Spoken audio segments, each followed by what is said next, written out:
Welcome to the Tribe of the Restored Warrior podcast, where coming home changed doesn't mean you're broke.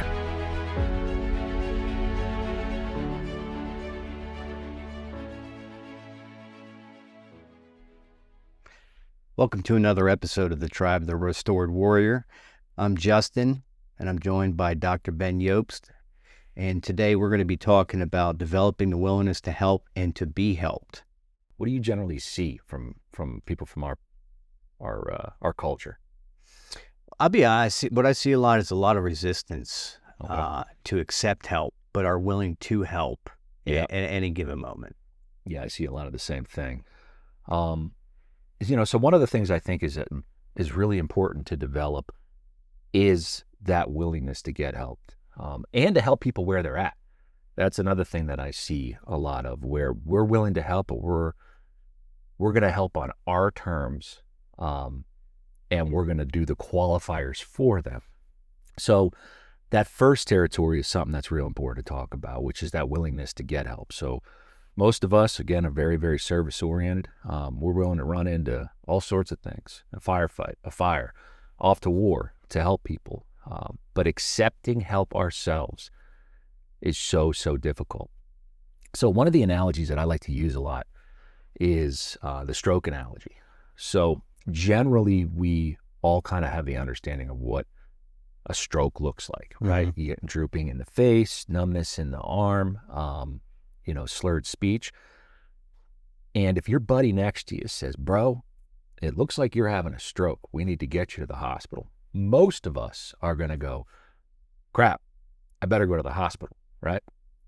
But when it comes to our mental health, when we're at the point of falling apart, when we're at the point of we're drinking nonstop and people are worried about us, when we're at the point of we're spending too much, we're shut down, and our family is starting to say, you need help, what do we say instead? I'm fine, leave me alone.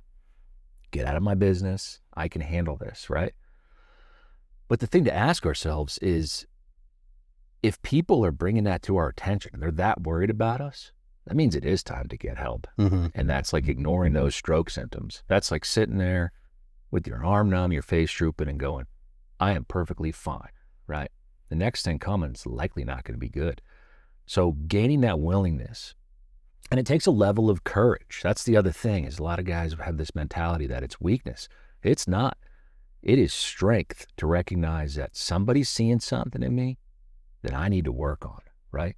It's not weak to go, okay, I might be having a stroke, I need to go to the hospital, right? That's not weakness, that's intelligence. Mm-hmm. And that's courage to go get some help.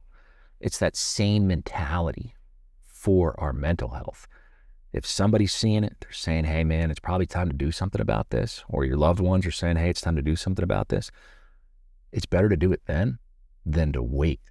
Because a lot of times those consequences, that's how our divorces happen. That's how our terminations from work happen. And when we've ignored it too long, a lot of times we get stuck in this thought process that there's no way out of it, right? And there's always a way out of it. There's always therapy. There's always brothers and sisters there to help. But we get so stuck in our head that we think the way out's suicide, which is, again, that permanent solution to what a lot of times is a temporary problem. Does that make sense? Yeah, it makes sense. I feel like sometimes the ego, the sick ego, not the ego that wants us to do a good job, but the ego, the sick ego, it's like a big barrier in between accepting help. Yeah, 100%.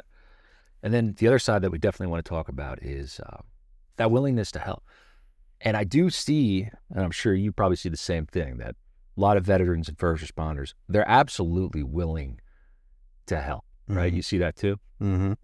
But we compartmentalize it within the different issues that we have. So it'll be, I'm willing to help this guy to move. I'm willing to help this guy in a really bad incident, right? But having problems in their personal life, nope, not touching that, Mm-hmm. right? Not touching that territory. That's too personal, right? Mm-hmm. That makes me reflect on myself too much. And breaking down those barriers a little bit is extremely, extremely helpful. To be just willing to help, just say, hey, are you doing all right? Be willing to listen, and to be willing to pass it on if you need to, Mm-hmm. right? So get them to the qualified people, the qualified professionals that know how to get them help. Because what we'll end up seeing is if we try too hard to hang on to something that we really aren't qualified to help with, it can hurt the person. Mm-hmm. The second side of that is that old secret. Our secrets are what keep us sick. And when the person is so sick, but they're saying, don't tell anybody, that's what leads to suicides, right? So that willingness is so, so important. And again, keep an open mind for it, helping people where they're at. If you come from a healthy family, when one of your brothers or your sisters, your kid or your mom are having an issue, we don't push them out the door when they have a problem and then lock it behind them, right? Mm-hmm. But in the first responder and veteran world, a lot of times we see that. Now, are there lines? Yeah, there's lines. Very severe, horrific crimes. Child molestation, all of that. Those are, in my opinion, a territory that, all right, we're probably going to just turn you into the police, right? Yeah. But when we're talking about all this other stuff, right?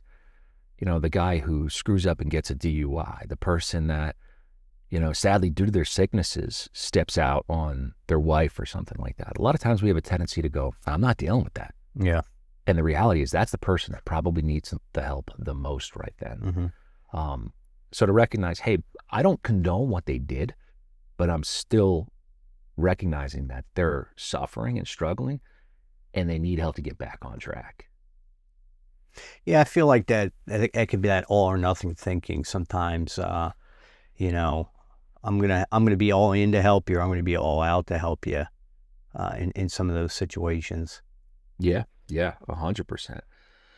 So I think that's what I've got for today for this topic. Do you got anything else to add?